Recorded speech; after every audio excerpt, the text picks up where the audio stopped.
aqui para você se apresentar, contar um pouquinho aí da sua história, e a gente já vai respondendo pergunta, né? Assim, quem quiser tirar a câmera pode fazer direto, mas eu também vou lendo aqui as perguntas, quem preferir, para seguir aí com o Luiz, tá bom? Vamos lá, bola com você, Luiz. Tá joia, maravilha, Vitor. Bom, obrigado, pessoal, obrigado pela atenção aí. Como o Vitor sugeriu, só me apresentando, eu sou Luiz Felipe Amaral, sou sócio fundador e gestor aqui da Equitas Investimentos. Sou responsável pela gestão do fundo Equitas Selection, que eu faço junto com meus sócios e equipe toda já há bastante tempo. A empresa, a gente iniciou ela em 2006, então estamos fazendo gestão de fundos há 15 anos. Antes disso, a empresa começou, na verdade, em 2003, a partir de uma atividade de assessoria para empresas em processos de M&A e de levantamento de capital. Em 2006, nos transformamos em gestora e, desde então, a gente vem fazendo gestão de fundos. O nosso fundo carro-chefe é o Equitas Selection, que completou 11 anos esse ano e tem tido uma performance bem destacada no mercado, quando se olha horizontes mais longos. Nesse período, que foi um período super difícil para mercados no Brasil, né? A última década foi uma década perdida, foi pouco, né? O que, se tivesse andado de lá, tinha sido bom. Foi pior do que isso. E para a Bolsa foi também um período ruim. A gente conseguiu entregar um resultado bem acima da média da Bolsa. O Bovespa teve um retorno anualizado por volta de 5% nesse período, perdeu de CDI, perdeu de qualquer outra aplicação, aí, e a gente entregou perto de 18% ao ano, que é bem destacado, executando uma estratégia que privilegia entendimento sobre fundamentos de empresa, né? O que a gente faz aqui, e isso é bom até se entender um pouco da característica, não é muito tentar entender quais são todas as curvas do mercado, né, os movimentos de curto prazo, como é que vai o ambiente macro, os sentimentos de investidores que vão levar a bolsa para cima ou para baixo no curto espaço de tempo e como é que isso vai refletir nas ações. Não é essa nosso foco, a gente não acha que tem um diferencial claro nessa análise. O que a gente acha que sim, que faz muito bem, tem um diferencial claro e que a gente acha que consegue, em função do nosso processo de investimento, da cultura da empresa e do perfil das pessoas e como elas trabalham juntas, é entender dos setores da economia, como é que eles estão compostos, né, qual que é a dinâmica concorrencial que acontece nesses setores e como é que as empresas estão posicionadas nesse ambiente competitivo com os seus diferenciais. Então, a ideia é tentar entender em profundidade esses diferenciais das companhias, que podem, nos setores os mais variados, serem diferentes, né? Pode ser diferencial, pode ser em escala, pode ser em marca, pode ser em distribuição, pode ser em execução, né? Isso é uma execução muito primorosa de um time de gestão, alocação de capital, né? Como é que todos esses elementos funcionam para dar os diferenciais para as companhias.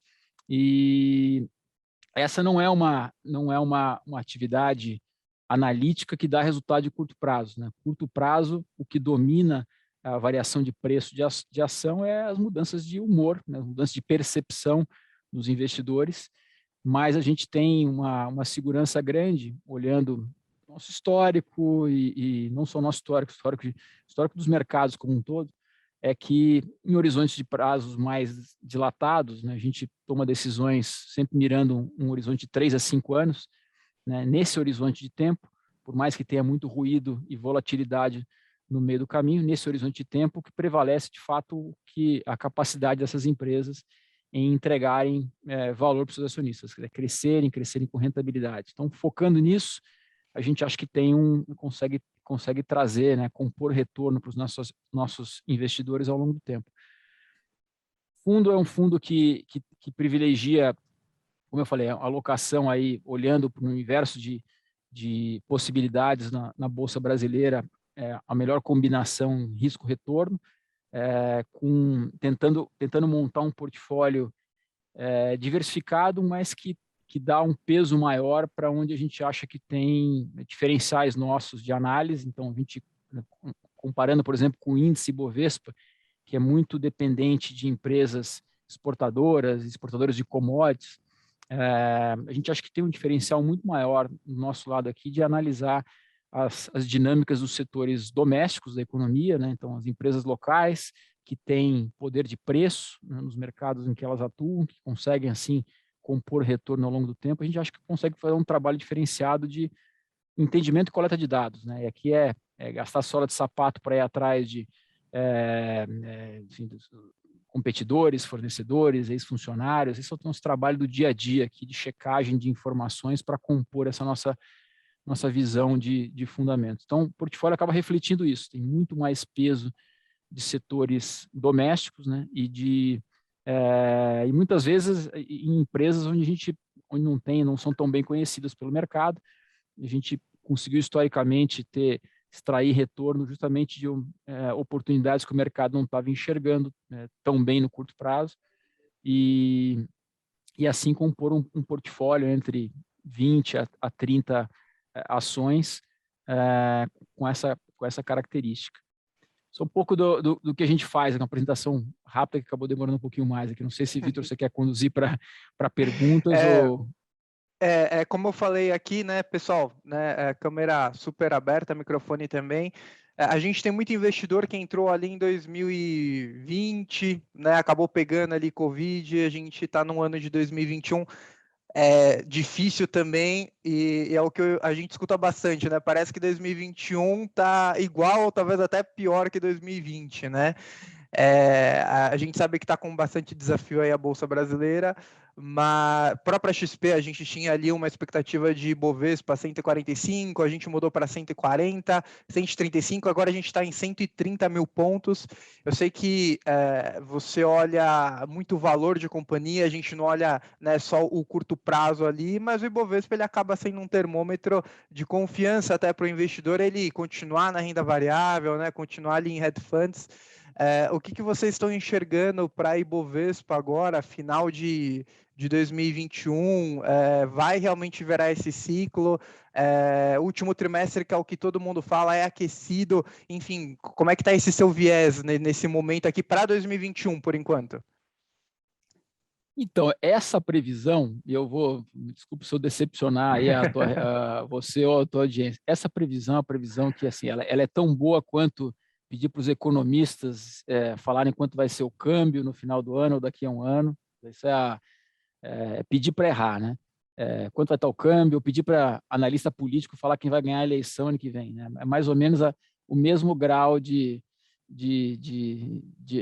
certeza que se tem, quer dizer, nenhum, né? Assim, tá uma série de variáveis aqui que podem afetar o quanto vai estar o Ibovespa no final do ano, mas assim, uma quantidade de variáveis tão grande, tão fora do nosso domínio aqui, e que, putz, eu acho que não vale nem a pena isso, né? Pedir para errar, no final das contas. A gente é isso que você descreveu, né? A gente até pouco tempo atrás tinha gente, e não é demérito dos analistas da XP que estavam projetando 145. Gente muito boa, muito qualificada, que entende o que está fazendo, mas essa previsão ela depende de um número de variáveis muito, muito além enfim, muito distante aqui do que um analista consegue dominar, né, em termos de previsão de curto prazo. Então, eu não me arrisco muito a dizer. Eu acho assim, o que eu tenho como sentimento de estar no mercado, observar o mercado brasileiro. Eu entrei no mercado no meio dos anos 90, tá na fase ali pós-plano real, né? Então, eu peguei um momento onde você tinha uma bolsa ainda saindo daquele período de hiperinflação, a bolsa muito concentrada, dependendo de privatização, épocas de Telebrás, não sei o quê. Era muito diferente, um mercado menor, muito mais volátil, uma dependência grande também de estrangeiro, mas vi isso ao longo do tempo se desenvolver aí. O que eu acho que a gente consegue ter é uma sensação de o que está, qual que é o ânimo geral, né, dos investidores naquele momento. Então, claramente, o momento que a gente está agora é um momento onde os ânimos estão bastante depreciados, né? Assim, o sentimento está muito deteriorado em função do que vem acontecendo sequencialmente no Brasil, eu diria que desde a pandemia, mas ainda agravado pelos eventos desse ano, né? E quando isso acontece, os ativos se depreciam bastante, né? Então, a gente passando esses momentos de ânimos acirrados e depreciados, as coisas tendem, no final das contas, no final o mercado é bastante cíclico, tendem a voltar a mais próximo da normalidade, os ativos se valorizarem. Então, aquela coisa que é uma máxima que as pessoas falam, putz, bolsa se compra na baixa, se vende na alta.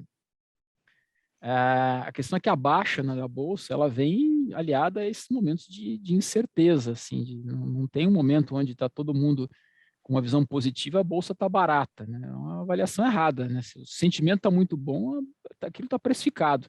E o que a gente está vivendo agora é isso, é um momento onde as coisas estão refletidas no preço das ações, um sentimento muito negativo, né? Negativo em função de questões domésticas e agora, mais recentemente, agravado por uma percepção aí generalizada, isso aqui no mundo todo, de inflação.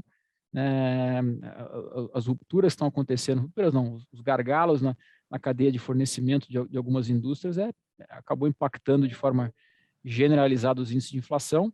Tem um descasamento aqui entre a aceleração de demanda que acontece na volta de Covid, né, a gente voltando à normalidade, uma demanda acelerada, a oferta com um gapzinho de tempo, esse descasamento reflete nos índices de inflação. Esse é o cenário que está agora mais recentemente no mundo todo, impactando ativos e com uma percepção também de crescimento menor na Europa, um pouco menos também nos Estados Unidos.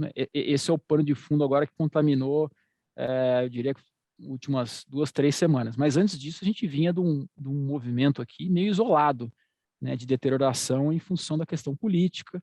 A gente teve o político bastante antecipado, né, a eleição, que era o normal aqui, se esperar um ano de volatilidade no ano de eleição, a gente antecipou demais essa incerteza do quadro eleitoral para esse ano, com discursos bem acirrados.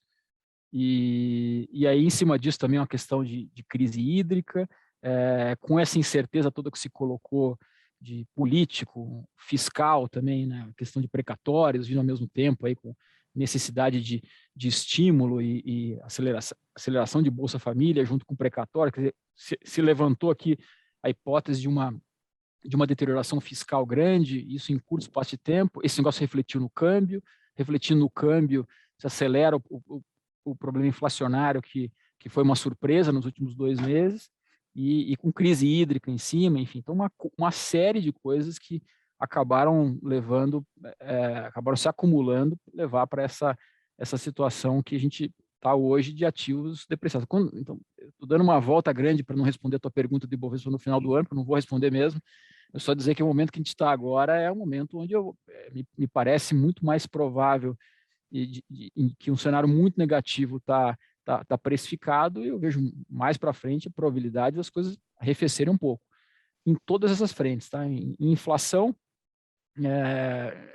não dá para cravar isso, mas toda a característica do que aconteceu do processo inflacionário, ele sugere que esse descasamento pontual entre demanda e oferta, e a gente deveria começar a ver isso, talvez não seja no curto prazo, mas no horizonte dos próximos 6 meses, tem uma chance maior de se ver, na minha visão, algum arrefecimento, né? Então, isso é um elemento. A questão da crise hídrica, enfim, não vou aqui, assim, com São Pedro, mas o que está mostrando agora, na última semana, é que talvez a gente vai entrar agora no período úmido, e ele está, nesse começo, mostrando um cenário melhor do que era há 1 mês atrás, há 2 meses atrás. Então, aí pode vir uma outra surpresa positiva também. Do lado político, né, a gente está vendo um movimento aqui, depois de esticar a corda até o extremo, a gente está vendo um movimento agora mais recente, talvez ainda não refletido em preço, mas é a percepção nossa aqui de um pouco mais de calma, né, e uma certa moderação em direção ao centro dos 2 candidatos dos extremos, né, tanto o Bolsonaro quanto o Lula, né. A gente viu o Bolsonaro com a carta dele lá depois do 7 de setembro, e muito menos atividade vocal, né? Ele tem falado muito menos, o que é uma indicação de moderação em direção ao centro. E semana passada a gente viu um discurso do Lula, não quero entrar em política aqui, mas um discurso de moderação, né? Praticamente um estadista falando. Claramente nos 2 aqui fazendo um movimento em direção ao eleitorado de centro, que é onde a maioria do eleitorado brasileiro está. Se esse movimento continuar, né, em direção ao centro, independente de quem vai ser o vencedor, se é uma terceira via ou se é um desses dois aqui que estavam polarizando, a tendência é que a gente tenha um período muito menos ruidoso do que foi esse até agora, né? Lembrando que até um mês atrás, a discussão, um mês e pouco atrás, a discussão aqui não era dentro do normal, né? A gente tava debatendo a questão de risco de continuação da democracia no Brasil, né? Chegou nesse nível de estresse, de deterioração de percepção, né? Então, assim, muita coisa ruim de sentimento precificado em ativos. Curva de juros, né? Eu até não sei se vocês querem passar para outra, mas eu tenho até uns slides que talvez consiga mostrar isso de uma maneira um pouco mais clara do que aconteceu na curva de juros, que é a base de precificação de ativos no Brasil, em qualquer lugar. Deixa eu só dividir aqui um slide para mostrar para vocês. Acho que vale a pena se ter essa ideia.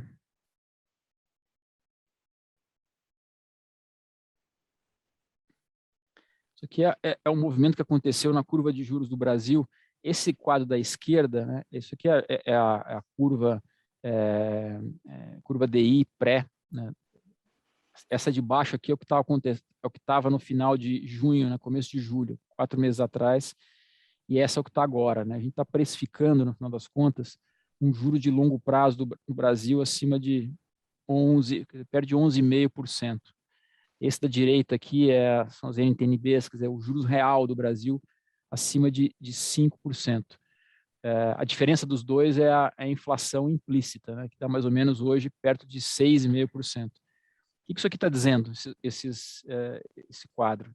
No ambiente em que o mundo desenvolvido hoje, né, para comparar com essa da direita, que sugere juros real acima de 5%, o mundo hoje tem um padrão de juros longo no mundo desenvolvido perto de zero. A Europa é negativo, né? Inglaterra, enfim, -2%, Estados Unidos é perto de zero, juros real. No mundo em desenvolvimento, né, quer dizer, país subdesenvolvido, estamos falando de 2%, México, tal. O Brasil é 5%. Né? A gente voltou para ser um dos juros reais mais altos do mundo. Isso não estou falando do ciclo agora de curto prazo, de ajuste da Selic, que vai acontecer agora no curto prazo. Estou falando assim da curva de juros longa, da percepção do que vem pela frente no longuíssimo prazo, 10 anos, né, acima disso. E a diferença, né, entre as duas, né, que é a juros nominal com juros real, que eu comentei, a inflação, dá 6%. O que está dizendo isso aqui? E a meta de inflação é 3,5% para o ano que vem, né? Depois 3,25%. Está dizendo que a gente nunca mais, no Brasil, vai controlar a inflação. É isso que está precificado na curva de juros. E a curva de juros é a base que impacta a precificação de todos os outros ativos. Né? Todos os ativos eles têm algum tipo de correlação, né? As pessoas sempre têm o custo de oportunidade, né? O custo de o que eu faço com o meu dinheiro, vou investir em ações ou vou investir em outras alternativas. Então, quando isso aqui mexe todo o resto. Né? Então, aqui mostrando isso que mostra a base da deterioração que aconteceu de 4 meses para agora. Teve um salto aqui dos juros de longuíssimo prazo no Brasil de quase 200 basis points, né? Quase 2 pontos percentuais de aumento dessa curva de juros. Isso é brutal. Então, mostra bem aqui o que eu estava comentando sobre essa deterioração de curto prazo. Agora, tem muita coisa negativa, muito precificada, na minha visão. Você tinha comentado, né, sobre ciclos, né, que a bolsa é cíclica. Já pegando o gancho de inflação, tá? A sua carteira ali, a carteira do Equitasa, ela tem um peso ali bem considerável em varejo, né? Se eu não me engano, ali acho que é 20%, alguma coisa do tipo. Pegando o cíclico com varejo, né, e inflação, qual que é a sua próxima, vamos dizer assim, expectativa do próximo ciclo, tá, de bolsa? Se seria varejo justamente, né, pela sua carteira, e varejo ele acaba tendo ali uma volatilidade bem alta quando a inflação está elevada, né? Então essa posição sua de varejo, você tem como abrir um pouco ela? O que você está esperando? A sua expectativa sobre esse book? Tá, a gente pode falar, de repente, deixa eu mostrar também aqui Eu acho que deixa eu voltar aqui para um slide que eu mostro visualmente para vocês como é que a gente está alocado em termos de setores, né, diria, macro setores, e depois a gente pode entrar em papéis específicos, que acho que dá uma visualização boa aqui, né? Então nesse slide aqui dá para enxergar o vermelho aqui é a composição do índice Bovespa, tá? E o verde é o Hector Selection. Então a gente está mostrando o peso de cada uma, e em cima ali nesse quadradinho verde eu estou colocando a performance de cada um desses macro setores desde lá do final, desde o começo de julho, quando o mercado começou a deteriorar. Então, o que dá para ver aqui, né? O commodities, né, é uma composição que tem um peso de quase 37% do Ibovespa. O que são esses commodities aqui? Aqui é Petrobras, são os mineradores, Vale, as siderúrgicas, as empresas de papel celulose, as empresas exportadoras de proteína, que num movimento de deterioração do tipo que aconteceu aqui no Brasil, que a contrapartida também é uma apreciação do câmbio, esses setores vão muito bem, né? Porque a receita deles geralmente é em dólar, as ações acabam indo, não diria não necessariamente muito bem, mas vão melhor do que a média, né? Então é o que está mostrando aqui, a performance foi só de -4, num período que essa queda do Ibovespa, nesse período que foi de 13%. Aí tem uma outra parte importante, a gente tem muito menos, tá? A gente tem um percentual de 17% na carteira só em commodities, isso é meio estrutural, e como eu comentei no começo, a gente tem muito mais dos setores onde a gente acha que tem um diferencial analítico muito claro. A gente investe em commodities quando a gente vê uma discrepância de preço absurda, né? Quando o negócio está de fato de graça, que eu acho que assim, o risco de perder dinheiro é muito baixo. Então, foi assim no passado, até pouco tempo atrás, com o Vale. A gente saiu de Vale há uns 3 meses atrás, até foi uma saída num time bem feliz, porque foi antes da queda do preço do minério e da queda da ação. A gente tem a posição em Petrobras. Por quê? Petrobras. E qual é o problema de commodities, geralmente? Commodities tem a questão do preço, né, que é uma variação brutal, ela depende o preço do produto é dependente não da companhia, mas do ambiente global, tem uma incerteza muito grande, então tem um risco grande ali, e uma capacidade nossa de acessar, assim, prever essas flutuações muito baixa. Então, tivemos Vale, saímos de Vale bem até. Petrobras a gente tem, por quê? Porque acho que é muito barato, né? Você pode vir do outro lado com um monte de questões qualitativas e de risco político, risco de estamos falando de petróleo, as pessoas não querem petróleo, querem coisa limpa, tá bom, tudo isso a gente está entendido, mas está precificado na nossa visão de uma maneira tão exacerbada, tão exagerada no preço da companhia, que a gente está enxergando ela negociar assim, uma empresa que em 3 anos e pouco de geração de lucro, ela paga o valor do investimento, né? Uma coisa distorcida. Você vai ter retornos altos simplesmente com a geração de caixa da companhia. Não precisa que a ação tenha uma reprecificação nem nada disso. Ela pode continuar barata e ainda assim eu vou ter retorno alto com a geração de caixa que ela vai entregar. Esse é o racional que a gente usa para investir em commodities, quando as coisas estão muito distorcidas. Aí a gente tem bancões, né, os bancos, a indústria de bancos de varejo no Brasil, que representa mais ou menos 17% do índice. A gente não tem nada dos bancões, porque a gente acha que tem uma força estrutural aqui contra os bancos e que a gente prefere estar fora, apesar dos bancos serem baratos hoje. E daí a gente tem uma participação nos setores domésticos da economia, tanto cíclicos quanto defensivos, maior do que o índice Bovespa. E esses setores, principalmente aqui dos cíclicos domésticos, onde está varejo, foi a tua pergunta, a gente tem uma participação maior. Então, aquele movimento que eu comentei ali de taxa de juros subindo, deterioração de Brasil, ele afeta dessa maneira como está mostrando aqui, afetou muito mais as empresas cíclicas e as empresas de crescimento, né? Não só as cíclicas, mas as empresas que dependem de crescimento de longo prazo, como são as empresas de tecnologia, que não tem quase nada no índice Bovespa. A gente tem na carteira a posição de mais ou menos 12%, e elas caíram demais. Por que caíram demais? Porque quando acontece um movimento de aumento de taxa de juros de longo prazo, essas empresas que dependem de fluxo de caixa distantes no futuro, né, de crescimento, elas caem mais, elas são mais sensíveis. Individualmente, olhando nome a nome no portfólio, para se entender como é que a gente está alocado, hoje a principal posição do fundo ainda é de uma, eu estou dando exemplo de Petrobras, né? Você falou de varejo, mas a principal posição do fundo individual é de Petrobras. Nos parece ultra barato. A gente quebrou aqui, para dar uma visualização boa para vocês, né? Não só de como é que está a exposição em setores, mas também na característica das ações, né? São empresas que a gente chama de crescimento ou de valor, né? O que são empresas de valor? São empresas baratas, né? Onde o múltiplo é baixo.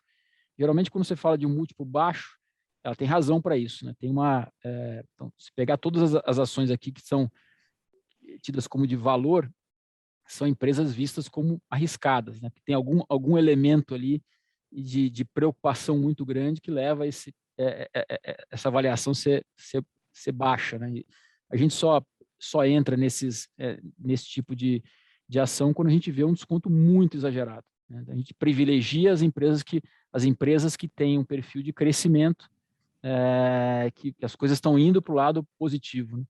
E dentro dessa tua pergunta de varejo, né, a gente tem aqui nos cíclicos domésticos algumas posições, como o caso de Via Varejo, o caso de Mercado Livre, que está classificado aqui como tech, né, tecnologia, ela responde muito, ela tem os dois perfis, né, tecnologia, mas é varejo também. A gente tem a posição em track and field, e basicamente essa, e Panvel aqui também em varejo em varejo de farmacêutico. Além disso, tem uma posição que a gente pode classificar como varejo, que é Iguatemi, que é mais shopping center, né? Tem uma dinâmica mais de real estate do que de varejo. Do lado macro, né, a gente acha que tudo que aconteceu aqui, né, o principal efeito consequência para os setores da economia, para o consumo, está ligado à perda do poder de compra do trabalhador, né? Principalmente o trabalhador de baixa renda, com o aumento inflacionário que teve dos itens básicos da cesta básica. Então tem uma corrosão aqui de poder de compra, e isso vai afetar alguns segmentos de varejo mais do que outros, né? A gente, na nossa carteira, por exemplo, Via Varejo é uma empresa que tem exposição grande a itens ali de consumo classe CD, os itens maiores, linha branca, enfim. Isso é um setor que deve sofrer mesmo, né? Em termos de demanda, do lado do que vem do mercado, deve ser bem pior do que se imaginava, numa situação em que a inflação não fosse tão acelerada quanto está se mostrando. Agora, tem outros segmentos, tipo, acabei não comentando, o Grupo Soma, né, é uma exposição, uma posição relevante para a gente, 7% da carteira, é um varejista de moda, público A, B, e que tem uma dinâmica muito diferente do público da Via Varejo, né? E vai sofrer, ele vai ter uma reação ao cenário macro muito diferente. Essa empresa, em particular, está crescendo a uma velocidade altíssima, tem crescido acima de 30% ao ano, e se colocar, enfim, pro forma em relação às aquisições que fez, até mais do que isso. Então, são bichos um pouco diferentes aqui. Mas, de fato, para uma parte da carteira, eu diria que está mais exposta a essa desaceleração de consumo de baixa renda, eu diria que é Via Varejo, que hoje representa 4% da carteira, e Mercado Livre, que representa mais ou menos 8%. Se alguém quiser fazer uma pergunta, pessoal, pode abrir o microfone e seguir, tá? Senão eu vou seguindo aqui com as perguntas, tá? Bom, vamos lá. Falando de portfólio, Luiz, né? Aliás, antes de falar de portfólio, né? Só finalizando a parte macro, né? É que eu vou pegando várias perguntas conforme você vai comentando. Acho que para finalizar o assunto macro de eleição, né? Eu tinha aqui anotado. Então você comentou que a gente tem aí, né? A gente tinha uma polaridade, né? Direita e esquerda muito bem, né? Muito bem definidas, e hoje a gente está vendo uma movimentação ali mais para centro. 2018 foi um ano bom para o Ibovespa, né? Falando só o Ibovespa como uma referência, né? Foi um ano bom para a Bolsa, inclusive até para o próprio fundo, né? Você acha que, assim, como você já pontuou, mas só, né, finalizando esse assunto, a gente então antecipou, que eu digo, o mercado antecipou muito a eleição, colocou muito risco e talvez não é bem por aí, talvez a gente possa ter alguma surpresa em 2022 que possa ser algo positivo para a gente, não só negativo como hoje a gente está vendo? Eu acho, sim, fazer primeiro disclaimer aqui, que dar palpite sobre dinâmica política é um Sim. terreno pantanoso aqui para o gestor de ações, mas eu vou te falar a minha interpretação de o que está refletido, diria, nos preços, ou qual que é a percepção generalizada do mercado e qual que é a minha em relação a esse aspecto, fazendo um disclaimer que, não, enfim, o que a gente faz é analisar a empresa, né? Não tem um diferencial aí. O que está hoje na cabeça das pessoas é assim, e você vê isso da manifestação da maioria dos gestores. Ano que vem é um ano de eleição, é um ano que vai ter ruído, né? Vai ter ruído, vai ter, porque todo ano de eleição no Brasil, nos últimos vários, teve ruído. Então vai ter ruído, e esse vai ter mais ruído ainda, porque tem uma polarização enorme, está falando de um candidato de extrema direita e um de extrema esquerda, né? Que todo, enfim, não preciso entrar aí na questão do que significa. O que me parece que não está precificado e que eu acho que tem uma chance grande de acontecer, né? Fazer uma análise racional da posição de um cara de extrema esquerda e do cara de extrema direita, que tem algum pragmatismo olhando para a chance de ganhar uma eleição, o eleitorado do Brasil, ele não está no extremo no outro, ele está no centro, ele está em grande parte do centro.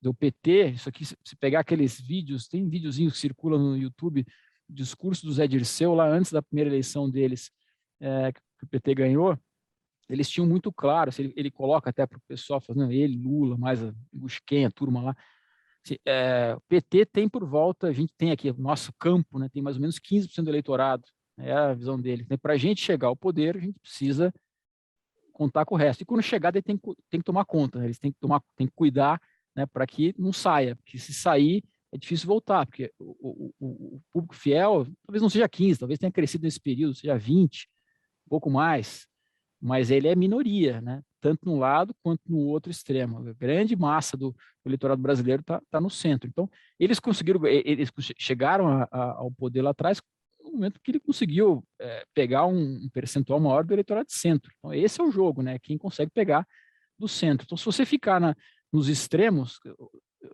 o melhor adversário para o Lula é o Bolsonaro, o melhor do Bolsonaro é o Lula. Então, esse jogo existe, né? Interessa para eles criarem a diferença.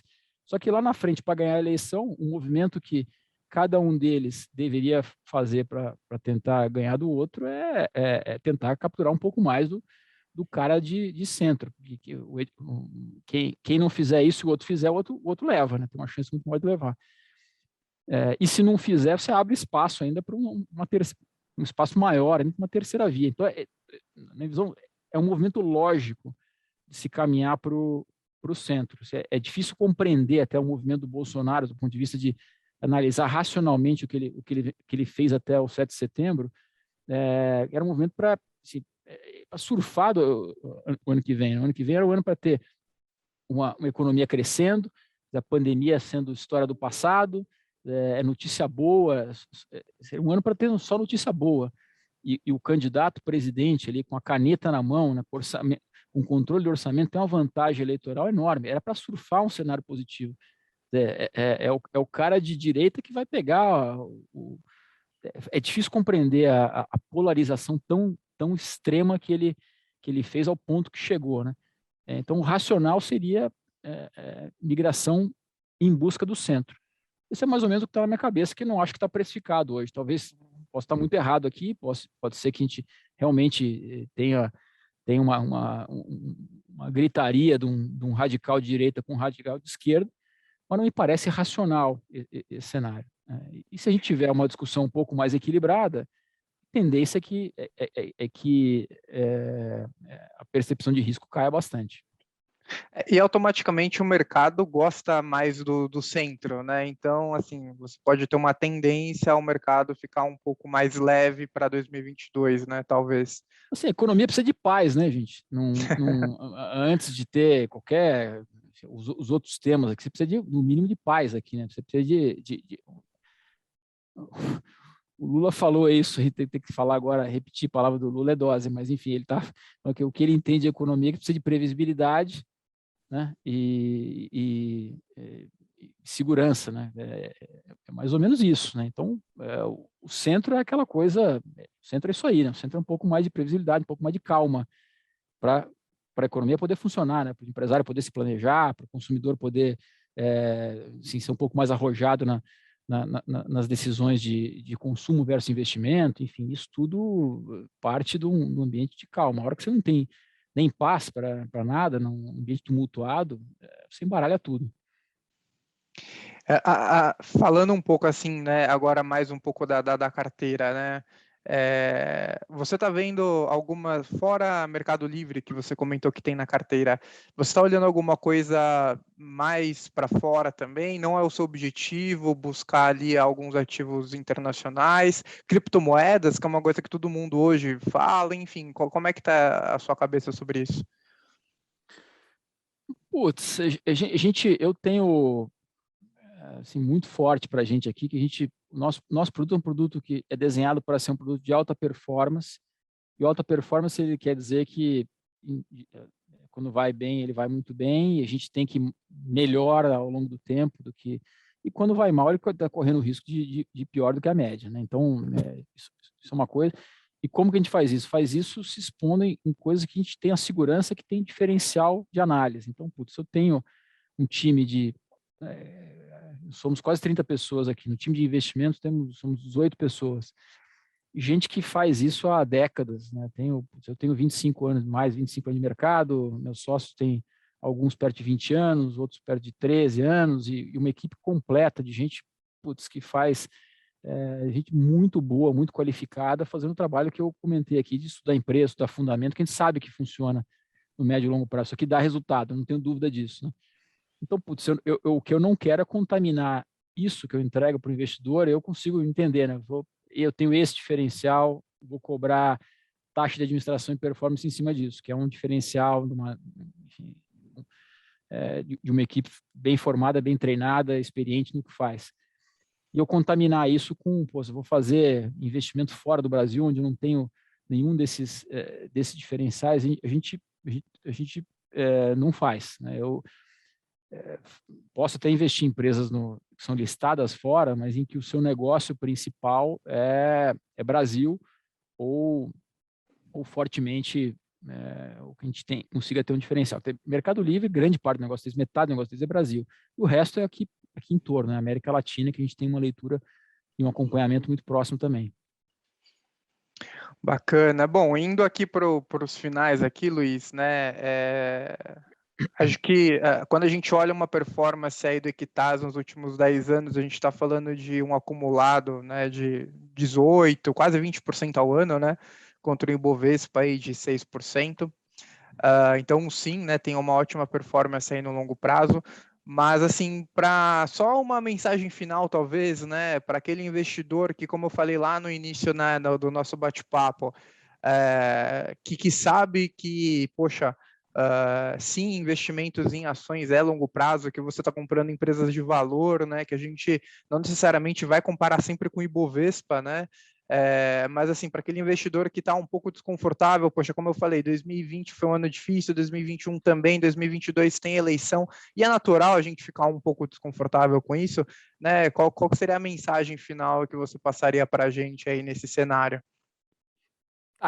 Eu posso passar. Deixa eu mostrar mais os slides aqui, que é o histórico do fundo, né? A mensagem é que, de fato, a renda variável tem ruído, curto prazo oscila conforme, e é imprevisível, oscila conforme os humores, longo prazo o que prevalece é fundamento de empresa. No Brasil, é um Brasil que, apesar de todos os ruídos, a história de renda variável no Brasil não é uma história de apostar no cenário macro, né? O cenário macro aqui é muito incerto, né? A cada 3, 4 anos é uma confusão, a gente não tem muita direção. mas é um mercado grande, um mercado que permite as companhias terem escala e permite criação de riqueza. Tem várias histórias de criação de riqueza pelo lado das empresas. Aqui a gente tem números, né? As Localiza da vida, as lojas Renner, as Ambev da vida, quer dizer, tem um monte de Naturas, um monte de empresas aqui que conseguem, a partir do mercado brasileiro, times de investidores e executivos ultra qualificados montarem negócios muito diferenciados, que acabam até tendo um diferencial por um ambiente ser tão difícil de se trabalhar no Brasil, tão complexo, acabam tendo um diferencial, aqui uma proteção em relação à competição, porque aqui para se estabelecer no Brasil é difícil. O cara que consegue se estabelecer, ter um market share maior, ele tem uma vantagem em relação, por exemplo, a alguém que se estabelece nos Estados Unidos e vai brigar num mercado muito mais concorrido do que o nosso. Então, essa mensagem. Agora, deixa eu mostrar uma coisa para vocês em número, o que é o nosso histórico e o que eu estou enxergando em relação à nossa situação, como é que está o fundo agora, né? Esse é o histórico de performance do fundo desde o começo, né? Eu comentei ali, foi um período, a gente está falando de ruído para frente, foi um período mais ruidoso que a gente pode imaginar para o Brasil, aconteceu talvez nessa última década. A gente saiu de um PIB lá, começo da década passada, de mais ou menos 2,4 trilhões de dólares, e agora estamos perto de 1,4 trilhões. A gente caiu brutalmente no ranking global, a gente perdeu relevância por tudo que aconteceu no Brasil na última década. Mesmo assim, a gente conseguiu entregar um resultado, apesar do desafio todo, um resultado razoável para os nossos investidores, como você falou, aí, perto acima de 18% ao ano de performance. Isso aqui, né, quando a gente compara com o resultado do Ibovespa, essa linha, esse gráfico da esquerda, né, é o que chama de alfa, né, a diferença da performance do fundo em relação ao índice Ibovespa. Mostra que a gente vem ganhando ao longo do tempo bastante. Agora, tem períodos onde a gente passa um bom tempo sem ganhar da média, né? Nesse da direita aqui, a gente mostra o quanto que o fundo, essa geração de ganho em relação ao índice, né? Só pegando do lado negativo, quando aconteceu no nosso histórico passado, da gente ter períodos ruins em relação à média, né? A gente está realmente num período ruim desde o começo da pandemia. Posso mostrar que não teve, já teve coisas no passado parecidas. A gente teve lá em 2014, 2015, um movimento muito parecido com o que está acontecendo agora. O que veio depois foi uma geração de resultado adicional muito forte, tanto em relação ao Ibovespa, quanto um resultado nominal da Bolsa ter melhorado. Então, a mensagem aqui, assim, não tem nada diferente acontecendo agora em relação ao que aconteceu no passado. Quer dizer, se alguém entrou no momento antes aqui de pandemia, foi uma janela ruim para se entrar no fundo. Mas não tem nada diferente do que aconteceu no nosso histórico. O nosso histórico é bem longo. Se olhar para uma análise que a gente faz de risco de perder dinheiro dentro de determinados horizontes de investimento com a gente e com o Ibovespa. A gente sempre fala para nossos investidores, tenham um horizonte de investimento parecido com o nosso, né, que é de 3 a 5 anos, pelo menos. Eu não estou pedindo nem 10 anos, não é isso não, é 3 a 5. No nosso histórico, se a gente olhar desde o começo do fundo, quem teve um horizonte de 1 ano, né, mostrando aqui, a probabilidade de perder dinheiro com a gente foi de 43%. Quem investiu com o índice teve 45%. É muito parecido com investir com a gente ou com o índice, é meio jogar a moeda para cima, se o horizonte for só de 1 ano. Né? Se eu tiver só 1 ano de paciência aqui. 2 anos, o risco de perder dinheiro com a gente caiu para menos de 20%. 3 anos, caiu para 5%. A partir de 3 anos, a chance de perder dinheiro investindo no Nectar Selection foi zero. No Ibovespa ainda permaneceu grande, acima de 30%. Então, a mensagem aqui é, assim, mostrando pela minha percepção, o que a gente faz, natureza, é investir em companhias que onde a gente tem uma segurança muito grande que vão gerar valor, apesar do desafio macroeconômico. A gente tem histórico, e o histórico mostra que não tem nada diferente acontecendo agora do que já aconteceu no passado, do que é esperado que aconteça em algum momento para frente. Isso não determina não quer dizer nada em relação ao que vem para frente. Não quer dizer que o fato tem ido mal agora, a bolsa tem ido mal, o fundo tem ido mal, que vai mal para frente. Pelo contrário, depois de períodos ruins, como vem acontecendo, a tendência é que as coisas até melhorem. Luiz, eu posso pedir para você, se você tinha uma última tela ali de performance de ação, posso olhar ela ali? A gente pode dividir ela? E isso é sempre uma curiosidade bacana dentro do portfólio. Performance. Dois slides para baixo que você tinha ali. Eu vi sua apresentação, desculpa, não podia, não sei se era para poder ver ou não. Vamos lá. Essa aqui, você está falando? As duas últimas, isso. Isso, boa. Só para a gente, acho, para contextualizar, acho bacana também, né? Assim, porque às vezes a gente tem às vezes a gente acha que o gestor não é que ele não está fazendo nada, mas que ele não está mexendo em posição. Então é bom a gente mostrar de vez em quando, né, algumas posições para realmente ver que tem uma gestão ativa em cima, né? Ela é ativa, mas o que a gente mostra aqui é o seguinte, né? Só para deixar claro, nesse gráfico da esquerda, nessa tabela, a gente mostra como que a gente compôs o resultado do fundo desde o começo. E da direita são os últimos 36 meses, né? Onde é que se ganhou dinheiro? Né? Então, mostrando aqui, o maior ganho veio de Ezetec, depois CVC, Notre Dame Intermédica, Estácio, Panvel. Não são as posições atuais, são posições que a gente teve em algum momento nos últimos 11 anos. E aqui nessa coluna da direita, a gente mostra o período que a gente ficou investido em cada uma dessas ações. Né? Eu comentei que o nosso horizonte de investimento é da hora de 3 a 5 anos, mas não quer dizer que a gente vai necessariamente só investir nesse período. A gente está o tempo inteiro reavaliando as posições numa ótica de como é que as companhias estão indo, né? Aquela nossa tese de investimento, se ela está sendo validada. Tem muitas hipóteses que a gente cria quando a gente faz o investimento. A gente tem que, o tempo inteiro, ir atrás de informações para ver se as hipóteses estão sendo validadas, né? Se a empresa está indo na direção que a gente imagina, ou se tem alguma mudança importante, ou se tem uma flutuação de preço não compatível com a nossa visão de para onde é que a empresa está indo. Isso nos leva a alterar as posições. Tá?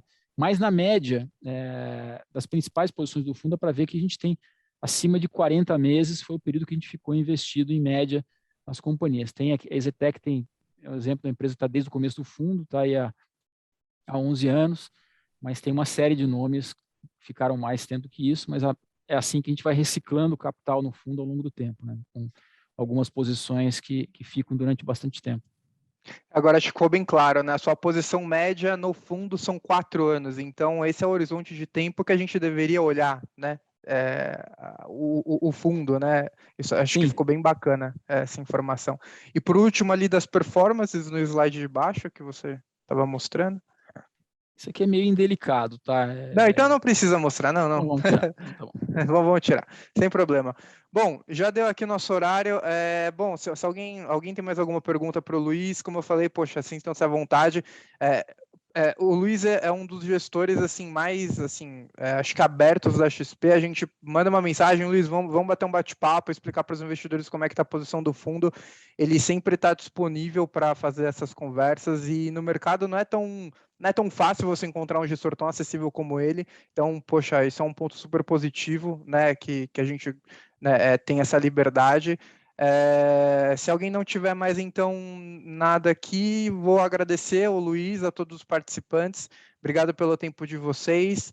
E é como o Luiz comentou, poxa, né, se a gente puder ter um horizonte de tempo aí, né, um pouco mais confortável, com certeza a gente apresenta ótimos resultados, né, Luiz? Como aí a gente já demonstrou aqui. Obrigado, viu? Maravilha, pessoal. Obrigado pela atenção de vocês aí. Um grande abraço. Boa noite. Victor. Tchau, tchau. Grande abraço. Tchau. Boa noite. Obrigado a todos. Boa noite. Um abraço.